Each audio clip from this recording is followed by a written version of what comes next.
Hi. Wow, so good to see you again. Again, some of you. I was here last year and I was invited back. What a surprise, right? People want to talk more about the wisdom of psychedelics and connection.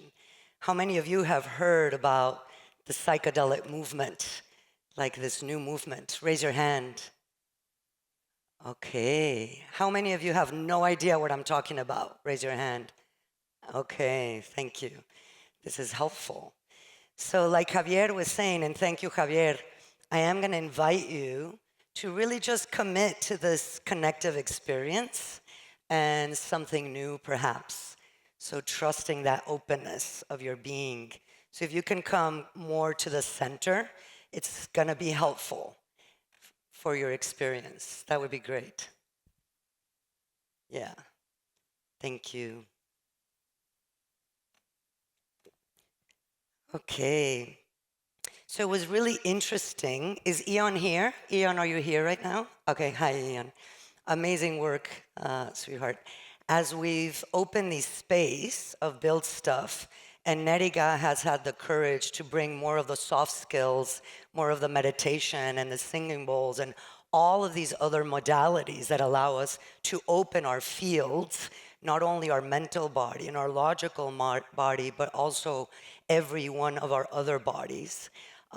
Eon yesterday, when she opened the space for all of us, she was speaking about what's the purpose of you guys being here? Why did you come? Why did you join?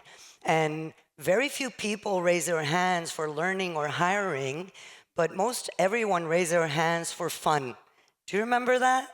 It was so interesting to me that all humans, really, it is our design to want connection, to want to be with others, to feel attuned and aligned, to feel authentic.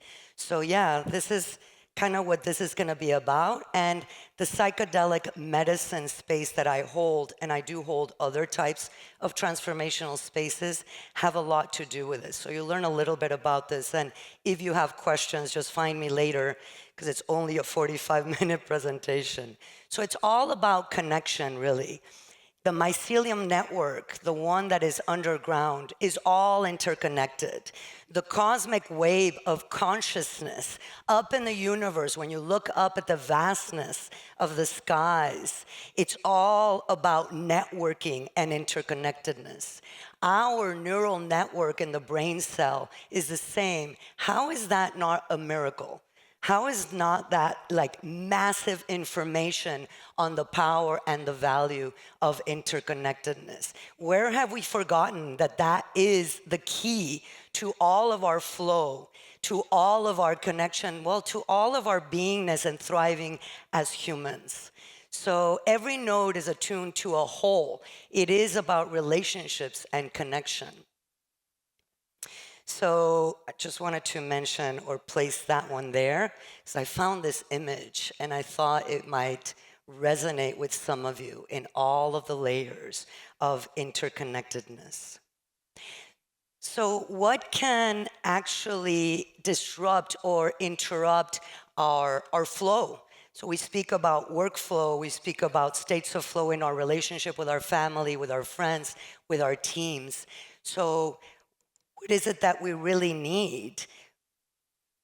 We need an open and a state of flow, because we only function when the channels are like that.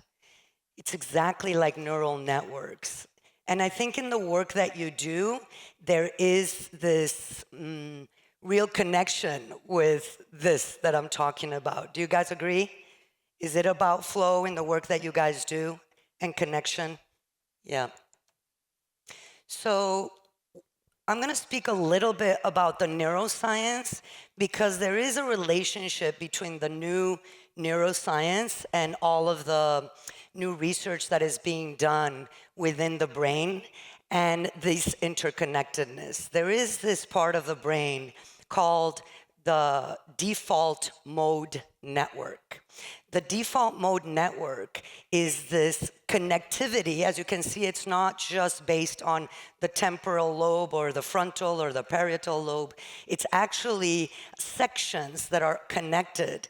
And they are the ones that when we are in a state of contemplation and quiet, they're really designed for us to be able to be created. It's kind of like a dreamlike state where we're able to be inspired, have insights about ourselves in relationship with others.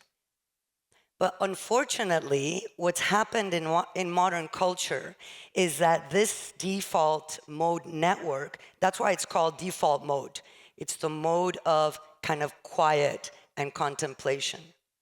But instead of that, because we've had so many wounds and traumas and maybe betrayals or pain or hurt in our lives, and that they've all been in the past, by the way, they're not happening now. But our brain is actually, we wake up in the morning with a clean slate and we immediately begin to think about our problems. Like what is going on, or our things, our tasks for the day, and what made us feel in a certain way, or anxiety, or anger, or a little sadness. And even within our teams, when we're working, it's like, oh, do I really want to see this person or that person? But it has to do more with this state of contemplation is overactive. The default mode network is very overactive. So it's about memories and experiences that happened in the past.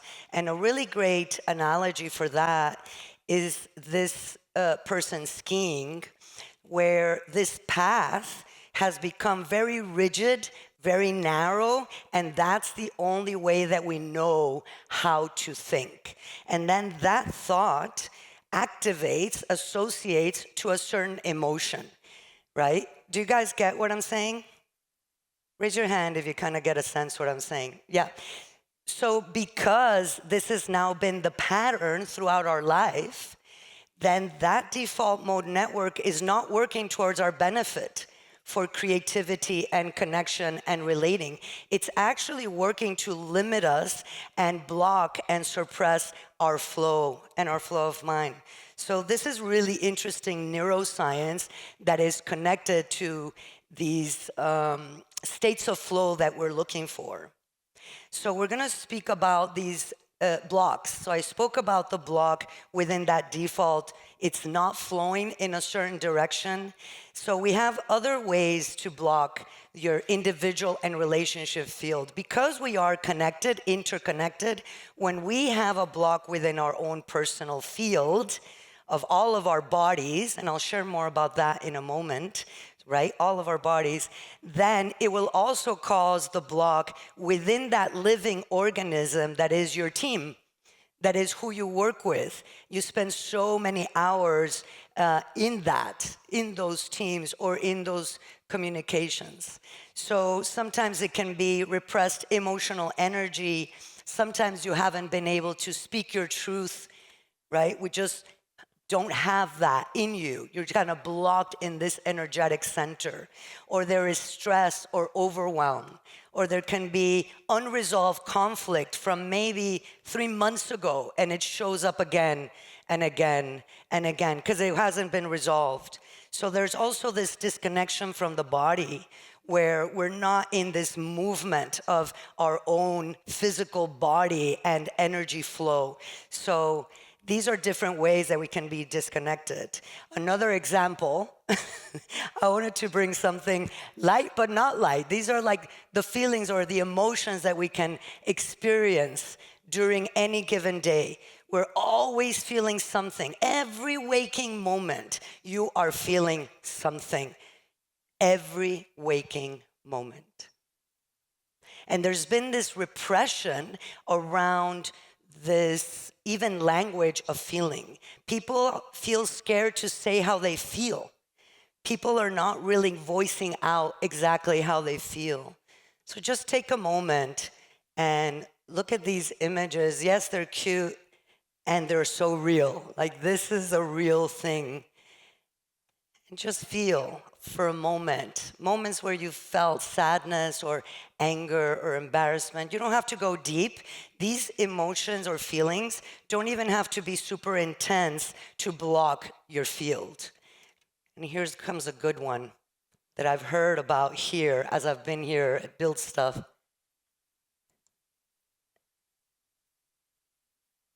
That one. There's this overwhelm, this anxiety, this fear. Am I getting this done right? Am I doing it correctly? Did I say the right thing? Am I getting that deadline done? There's like burnout or a bit of overwhelm. The mental loops and anxiety, all of this rumination that can happen, that can block your field. Yeah. So now I want to speak about distinctions. So we spoke about these blockages, different types of blockages, for example, in the mind, the mental body or the emotional body that we just spoke about, the physical body, the lack of movement. And I don't mean just going to the gym, but really opening up these channels of movement with open dance and open expression. And then we have an energetic body. So in the balance of these four bodies will create this open type of being. So yeah, I'd like to share this distinction because I do work in the field of consciousness. And what is consciousness? Who here has heard the word consciousness more and more in the past 10 years? Raise your hand. It's everywhere. What does that mean, really? What does consciousness mean, right? I'm not saying that I have the Webster definition right here. That's not what I'm going to share. I'm going to share about the experience of how in my own personal path, and by the way, I was an academic before doing what I do now. I am born and raised in Mexico, and then in the US, I was working in academia, so I was very much in the mind space. I would do PowerPoints every single day for my students, so I was very much into that. And I came to realize that being in my mind, when I started to make distinctions around, I don't only have a mental body, I also have other bodies. I have a physical body, I have an emotional body, I have an energetic body. So consciousness, one of the pillars for me of consciousness is to make distinctions around different things, to kind of pull them apart so that I can be more, I want to say, nourishing, taking care of each one of my parts. And so I want to invite you all for a little exercise. It's a little experiment. It won't take long. So I'm going to invite you to close your eyes for a moment and have an experience. Take 2 very deep breaths and exhale with some sound from your vocal cords. Oh.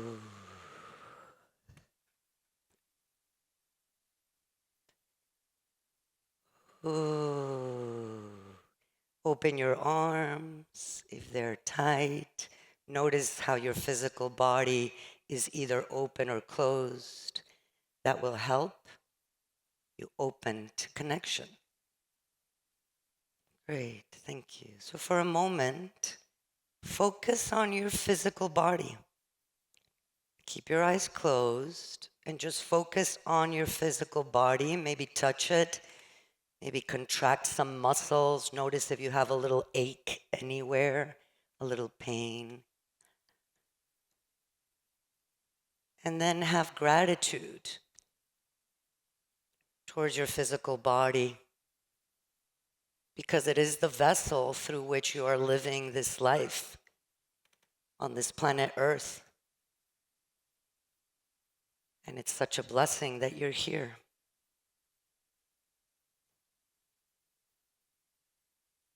You have organs. Your physical body is a miracle.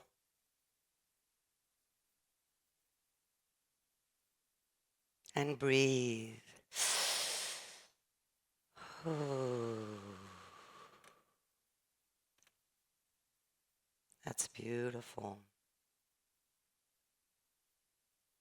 So now notice, just say thank you to your physical body. You have that connection. It is yours. It is your vessel. You get to take care of it. You get to be with it your entire life. So with gratitude, let's move on to your mental body. So breathe.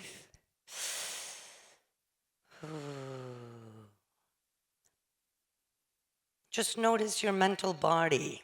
That's not your being. These are bodies that you have, but it's not your essence. This is important. So notice your mental body without any judgment. Notice where your thoughts are and notice how they can just move from one moment to another. Don't judge it. Be grateful to it. Your mental body allows for language, allows for creativity, allows for distinctions, for landing things, for accomplishing, for innovation.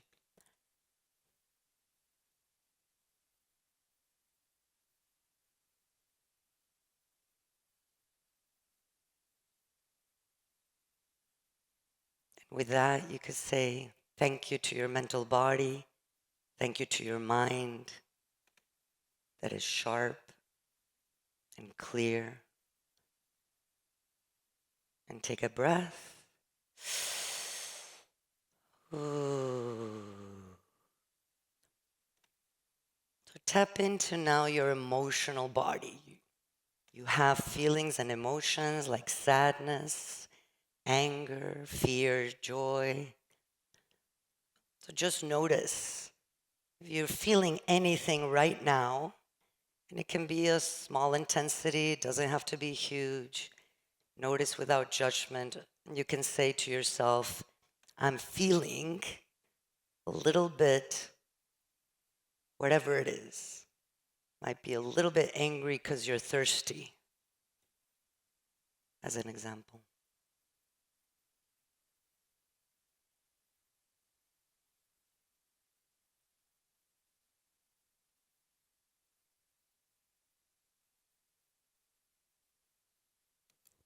You can have such gratitude around your emotional body because it's allowed you, and when you were children, by the way, we had that full expression of our feelings and we were able to navigate our feelings freely and get our needs met and our wants met. And we had no interruption or disruption of our voice.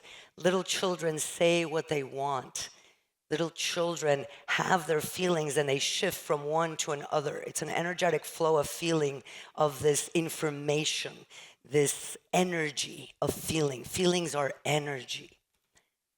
So be grateful for your feelings. You can navigate your life more clearly if you begin to use the language of feelings as you connect with yourself and others. And take a breath.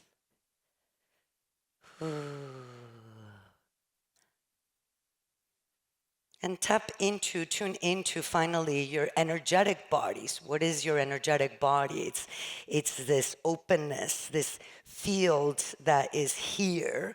We have an energetic body. We have an electromagnetic field all around us, and it's wider than our physical body, and it is the one that can connect with others. When you enter an elevator and you feel you need a little more distance, that's information that your energetic body is providing for you.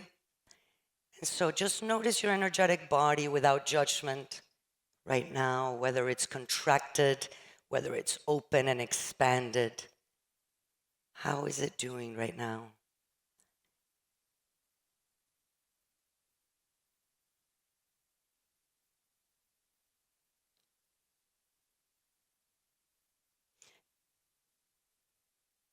And with gratitude, you can say, hi, energetic body. Thank you. It's never too far. And when people say, are you centered in your energetic body? It's a little bit, that's what they mean. You can bring your energetic body to become centered inside of your physical body. So take a really deep breath. Oh. Imagine a world where all of your 4 bodies are in harmony, and you can open your eyes slowly, slowly, in full gratitude of all of your bodies, all of your beingness. This is the whole of you. And then there's more, because then when we're in that connection with ourselves, and that would be a step to consciousness, then we can be in connection, in relationship with all others as well. And all of this information that can come from a field can come and help us out and support us in our path. So I want to share a bit about what I do and how I support for these openings of all of our bodies to happen in a very experiential way, because we learn from experience. That's really how we're designed to learn. In ancient traditions, it was a lot about being in a circle and drumming and chanting and being in communication and in contact and being authentic. And so how do we do that? We can consciously create spaces. It doesn't have to be a 5-hour space. It can be a check-in. Let's create a little circle on a Zoom call, right? It becomes a little energetic circle, and just check in. Hey, how are you doing? How am I feeling? How is it going? Just building this connection so that you can really start by honoring and respecting that every being has something going on in their life, and it matters. And it's going to interrupt the flow of the team, not only of ourselves, but of the team. So these are photos, examples of like circling and triads where people are sharing authentically with each other. It's a space of safety where everyone's going through the human experience. Everyone's gone through pain. You guys, who's gone through pain here? Raise your hand. Have you gone through any pain in your life? You guys have not gone through any pain? That's amazing. We all have truly had different levels. So this is just an example. I'm going to give you a few examples of experiences, and that would be more of connection. This is more like embodiment. I shared about the physical body, how we can do some singing and some movement. And many of you guys, we came here to build stuff for also the fun. We're going to do some dancing and some movement, laying down. There's some, like we said, sound healing. There's breath work. There are many, many modalities. They're so easy to find. How much time are we spending on nourishing each one of our bodies? So these are the types of activities. Also for experiential learning. So basically, how can we make new distinctions? How can we map out all of the things that we've been told, that we've been learning from people for generations that don't work for us? What my parents taught me definitely wasn't working for me. What my grandparents taught my parents definitely wasn't working for me. And it is our time right now to shift the paradigm, to shift our consciousness, and to grow and transform and evolve and create something new. So this is about experiential learning. And then I just wanted to share a little bit of images around the psychedelic medicine experience. And I want to focus on the emotional piece. So when people are in an altered state of consciousness, this can also happen without that psychedelic experience, by the way, in a safe container. People can then go through a deep emotional healing process. And when that happens, that block of rage or grief, because you haven't been allowed to have your rage or to grieve, like it wasn't allowed, it was repressed, it was suppressed. In a psychedelic medicine space, there is this full freedom. The mind relaxes. These other connections are allowed to flow, and the emotional body is allowed to be seen and heard.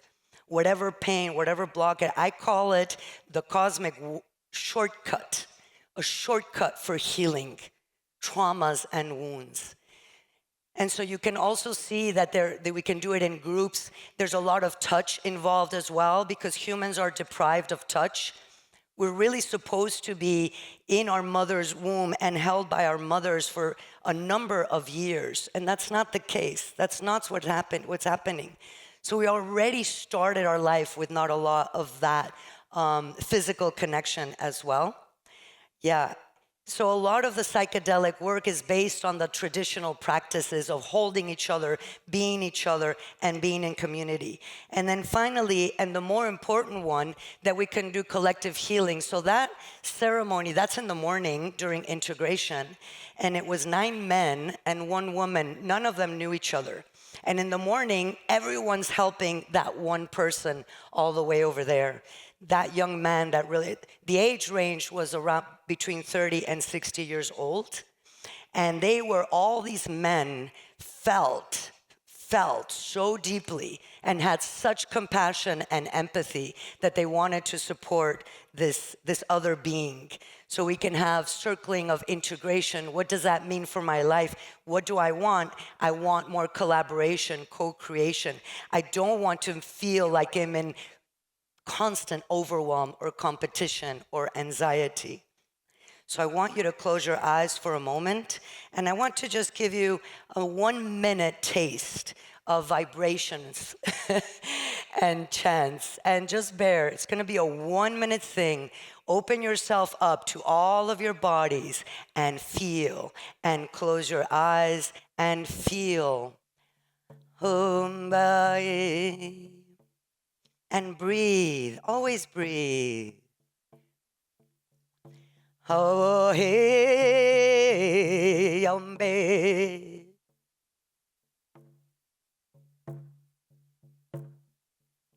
Oh, hey, oh, hey, oh, hey. And smile. Amara, hey, ya, hey. Hey, omba, oh, hey, marero, hey, oh, hey. Move your bodies a bit. Ha, ha, hey, oh, hey. Oh, hey, oh, hey. Ha, hey, oh, hey. Hamara, hey, oh, hey. Oh, oh. Now soften your jaws and make a sound that comes from your own vibration. Hey, oh, hey, hey, oh.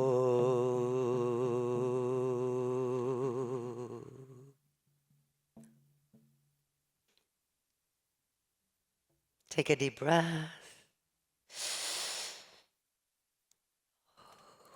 Ooh.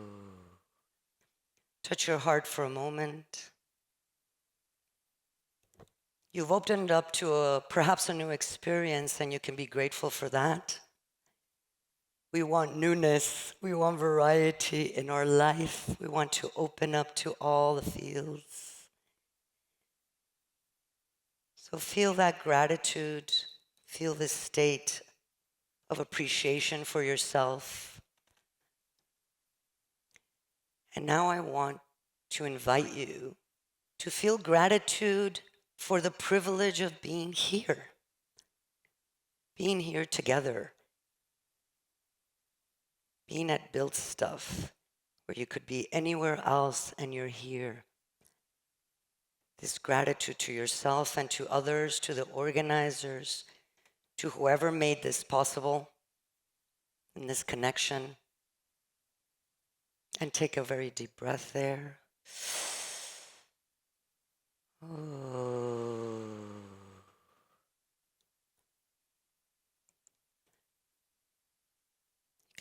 Open your eyes slowly, slowly.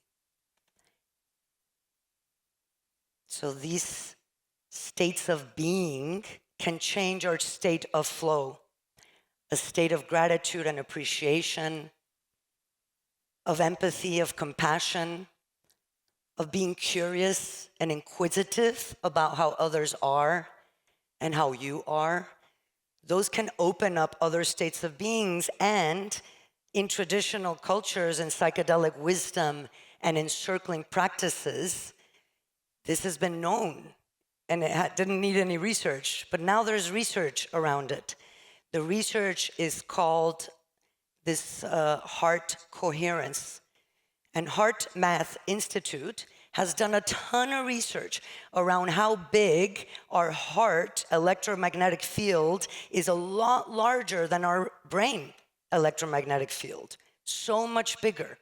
And how, if we open up, truly open up this heart connection, this heart field, it will then influence our mental state of being because they are interconnected. So it's so fascinating to me that the research is kind of catching up to what was already known. So just to go back, if we are in a state of incoherence with ourselves or with others because of past memories or blockages of trauma or incomplete conversations or communications or triggers or hooks, we're in a state of incoherence. And in that state of incoherence, we cannot flow. Cannot flow with ourselves, with our relationships, and with our teams. So what is the key to unblock? It's very simple. It's not easy, but it's simple. Unblocking the flow for the purpose of coherence. Just wanted to share that connection. You can see how it's jagged and the distance is so long and it's super, super distorted. But in the coherent state, there's flow and creativity and teamwork and collaboration is possible. So here I had put, which one do you choose? What do you choose and what can you do? You can unblock. Find a way. Yeah. So, do you remember the snow before, where there was this big channel? Once we unblock and we open up, it's like a blizzard of snow can come. And all of a sudden, we have a wide slate of white snow when anything is possible, when new possibilities are opening up, new connections, new pathways. So this is the analogy of that default mode network, the one that is designed to contemplate, to really be in that insightful mode of innovation and creativity with ourselves and with others, but has been hijacked by the high speed of our life, the overwhelm of our life has just allowed us to have that one pattern. But then we have these other modalities where we open up all of our bodies and this blizzard of snow comes. And we can open up to these absolutely new connections. And when we open up to these new connections, we are in that other network, like a quiet down, like a deep meditative state. And we can be that with our teams as well, where empathy, interconnected, and awareness unfolds. So this is the next slide, is the slide that has to do with why. You know, is it because of me? Well, yeah, I choose to be more open, for sure. I choose to shift my paradigm. I choose to open up my energetic and emotional, be authentic, be able to speak the truth. I get along great with I don't have conflicts with people anymore. And I'm not saying that I don't, but when I do, I fix them quickly. Like, they don't linger. Hey, I feel angry because we had a commitment and you didn't show up. I love you, and that's not okay with me. But it took a time for me to unblock my voice, to be able to say it and not build resentment or build anything like that. And so, why? Why do we want to do this? Because we are in the age of AI.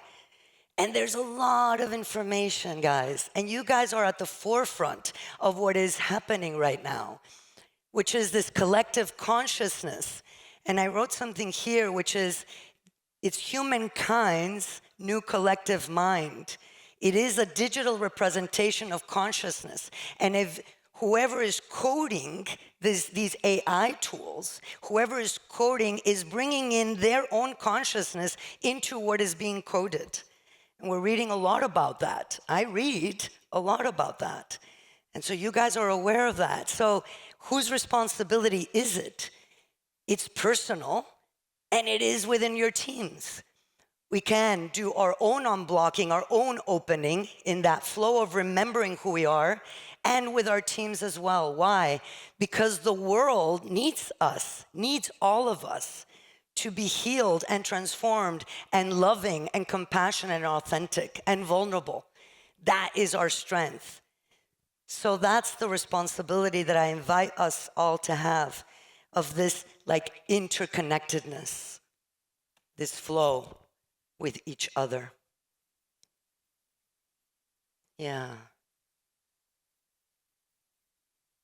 So the intersection between the traditional psychedelic wisdom and your teams and yourself have to do with opening up to your authentic being, which is what we all want, are those bright principles of connectivity.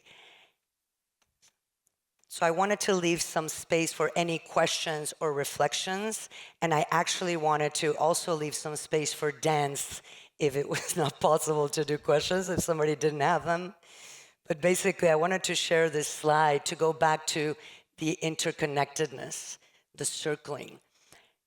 How can you bring that up in your teams in small ways? How can you invite your teammate or your supervisor in small ways so that you can start, and then maybe in bigger waves? I come to organizations, I go to different spaces so we can create space for connection. It's very challenging for somebody that does not do this every day to bring it to the space.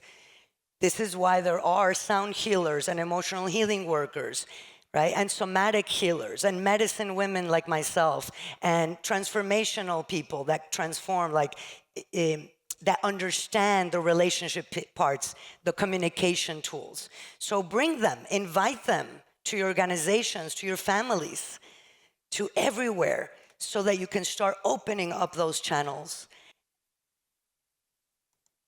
And I just wanted to finish with this invitation to greater consciousness so that you can guide AI development. And what I said, right? The coherence of your creations, of our creations, are going to mirror the coherence of the creators. Yeah.